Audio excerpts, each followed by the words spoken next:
반갑습니다. 송재준입니다. 민주당이 무리하게 밀어붙인 이진숙 위원장에 대한 탄핵안이 벌써부터 역풍이 불고 있는데요. 이런 얘기가 많이 있었습니다. 이게 헌재에 가가지고 인용이 될 가능성은 제로에 가깝다. 지금 이제 법률 전문가 중에서 어느 누구 하나 이게 조금이라도 기각되지 않고 인용이 될 가능성이 있다. 이렇게 얘기하는 사람은 없죠.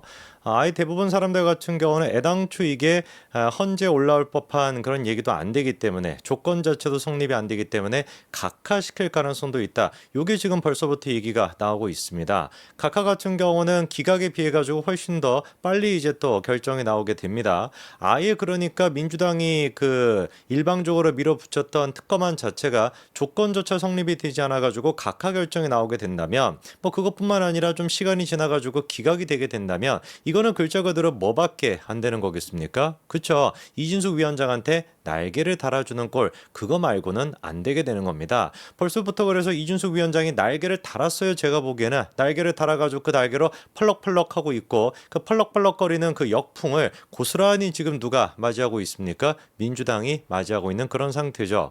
물론 이해는 됩니다. 민주당 입장에서는 어떻게 해서든지 간에 윤석열 정부를 흔들어야 되니까 수단과 방법을 가리지 않고 윤석열 정부를 흔들어야 그래야지 이제 뭐가 되겠습니까? 이재명 대표에 대한 어떤 관심, 이재명 대표에 대한 사법 리스크 그거에서 벗어날 수 있다. 그러다 보니까 말도 안 돼, 말이 되거나 안 되거나 상관없이 막 그냥 밀어붙이는 것인데 그렇다라 그래서 이재명에 대한 운명을 거스를 수가 있겠습니까?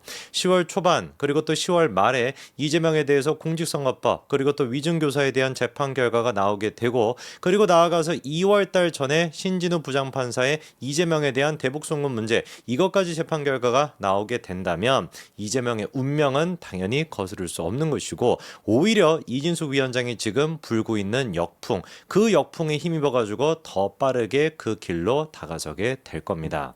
자, 지금 이제 민주당 같은 경우는 도대체 어떤 이유를 가지고 탄핵을 하는 것이냐 일반 국민들뿐만 아니라 민주당을 지지하는 사람들조차도 잘 모를 겁니다. 방통위원 같은 경우는 5명 중에서 최소한 한 3명 이상이 있어야 된다라고 지금 주장을 하고 있죠. 근데 이제 두 사람만 가지고 이준숙 위원장까지 포함해서 두 사람만 가지고 탄핵 소추안을 의결을 했으니까 박문진에 대한 이사를 의결했으니까 그게 이제 법률적인 근거가 없다라고 하는데 그거야 지들 뇌피셜이고 법원에서 분명히 법적으로 분명히 뭐라고 명시가 되어 있습니까? 최소 2명이다. 그리고 2명의 과반이면은 충분히 뭐가 가능하다? 의결이 가능하다라고 방통위법에 다 적시가 되어 있습니다. 아무런 근거 없이 그러니까 날뛰고 있는 거예요. 실제로 지금 민주당 쪽에서 이진숙에 대해 가지고 쓰고 있는 워딩을 들어보면은 얼마나 지금 이게 법적으로 근거가 없고 얼마나 이 사람들이 지금 급박한지 이 MBC를 지키기 위해 가지고 얼마나 사생결단으로 달려들고 있는지 그 의지를 우리가 확인할 수가 있는데요. 박찬대 같은 경우는 뭐라고 얘기를 했습니까? 나치 전범 부역자에 비유를 하기도 했습니다. 저는 좀 납득이 안 되는 것이 이런 부분들에 대해서는 명예훼손으로 고발 조치를 하거나 그래야 되는 거 아닌가요? 이진숙 위원장의 지금 케이스랑 나치의 지금 케이스는 도대체 뭐가 공통점이 있는 겁니까? 오히려 지금 민주당이 하고 있는 짓거리나 그 행태 자체가 나치에 가까우면 가까웠지 이진숙 위원장이랑 나치는 지금 도대체 무슨 상관이 있는데요? 아무런 연관성이 없지 않습니까?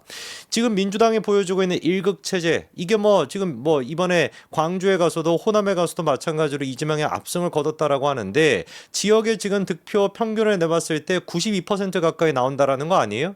그것이야말로 사실 그 나치가 집권했었던 그때 당시의 모습을 고스란히 지금 따라가고 있는 거 아닙니까? 오해하시면 안 되는 게 나치 같은 경우도 쿠데타를 일으켜가지고 정권을 가져갔던 게 아닙니다. 그 쿠데타를 했던 거는 실패를 했었죠. 그렇죠? 오히려 그래가지고 선거를 통해가지고 일반 국민들의 투표로서 집권했던 게 그게 나치 아니었습니까? 사실상 그 전체주의 그 자체가 지금 이재명의 모습이랑 뭐가 도대체 다르겠냐고요.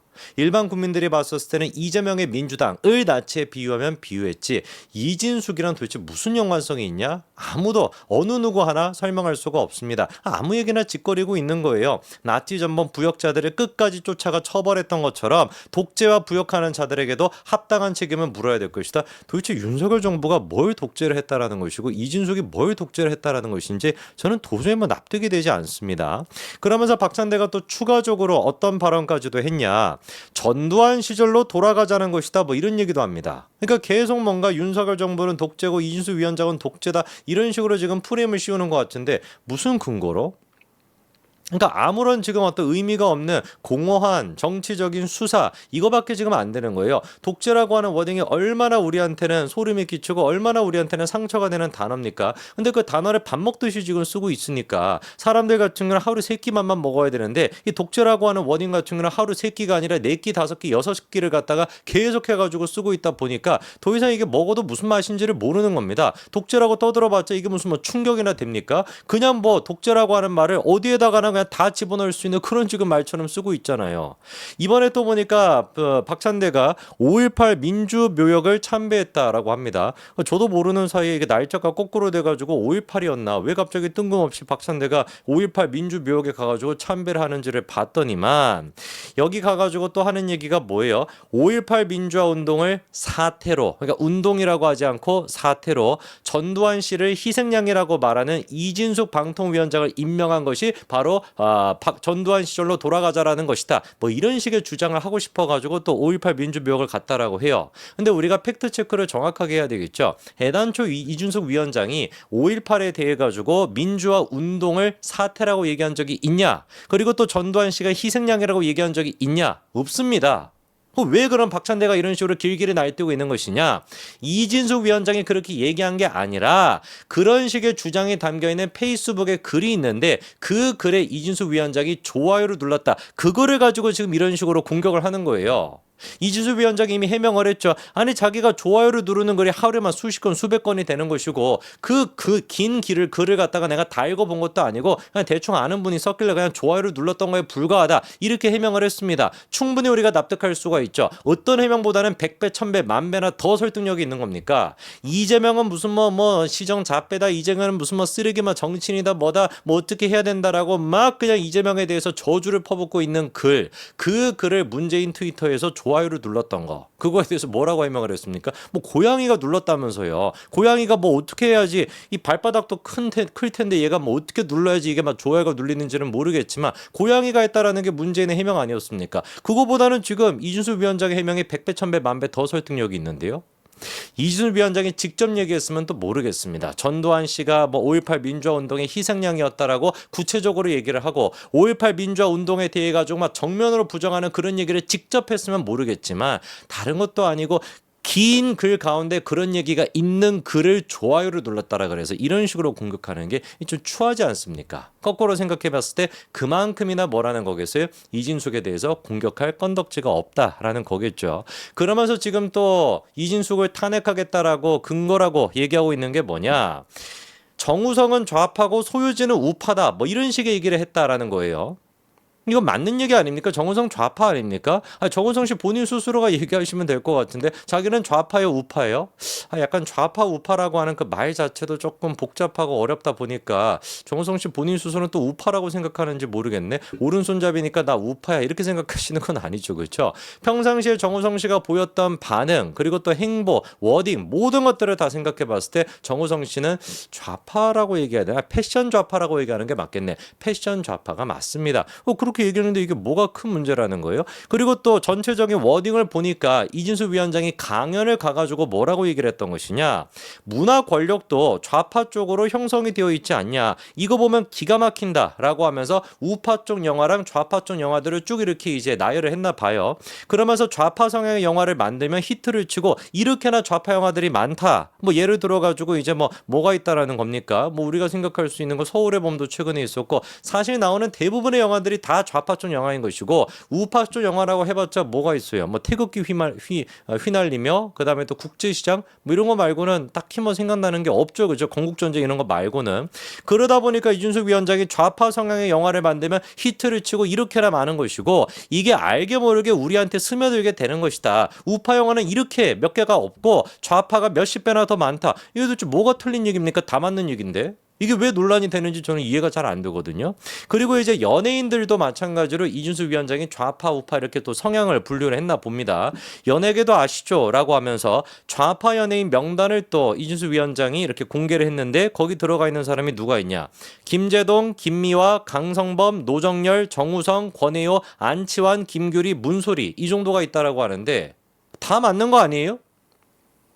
김재동 씨 본인 스스로 좌파 아닙니까? 김미아 뭐 얘기해서 이건 뭐 그냥 뭐 개딸이라고 봐야 되는 그런 사람이고, 강성만 같은 경우도 그냥 개아들 아닙니까? 여기도 그 뭐 노종열, 정우성, 권혜호 씨도 마찬가지고, 안치환, 김규리야 뭐 말해서 뭐 하겠습니까? 다 좌파 맞지 않습니까? 아니 그리고 애당초 좌파 연예인을 좌파라고 부르는 게 뭐가 그렇게 잘못된 거예요?